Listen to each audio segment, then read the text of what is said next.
I want to clarify a crucial point about the depiction of physical pain and pleasure in the work we write. This is an area in which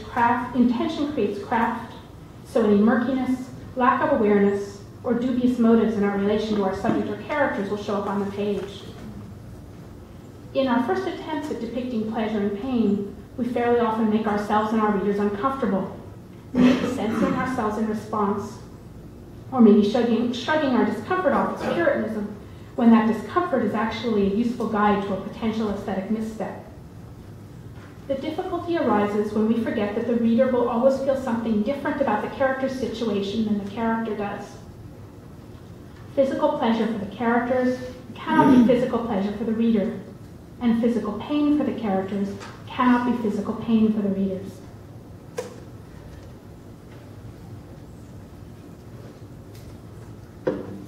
If we are looking to make the reader feel what the characters feel, if we are trying to evoke lust, nausea, greed, or agony in the reader, then we have attempted an author-character-reader merge, one step messier than Rick Rakin's author-character-narrator merge, and the end result is pornography of one kind or another. Pornography is not defined by how specific we are about the physical details of what is occurring in the fictional or poetic space of the work. We can be extremely precise about the horrors of war or abuse, the emotions and mechanics of sex, or the spices in the food these characters are eating, as long as we're trying to get at the truth of what is happening.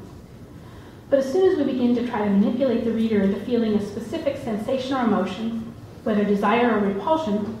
even if this is in service of an innocent wish to somehow recreate reality, the narrative has abdicated its function of creating and rhetorically organizing a set of circumstances and questions, and has instead turned over its authority to the reader. If the ending of a work is bleak, it will feel true in one way, in a Friday the 13th confirming our worst fears fashion. If the ending is just dark, or is a convincing bright spot or semi-bright spot after a work full of darkness, it can feel true in a different way. We have the sense of euphoria that comes from having survived.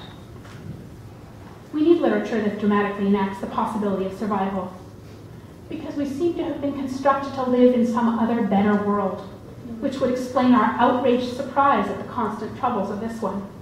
our need to understand how this life works, our need to have some resolution in our endings.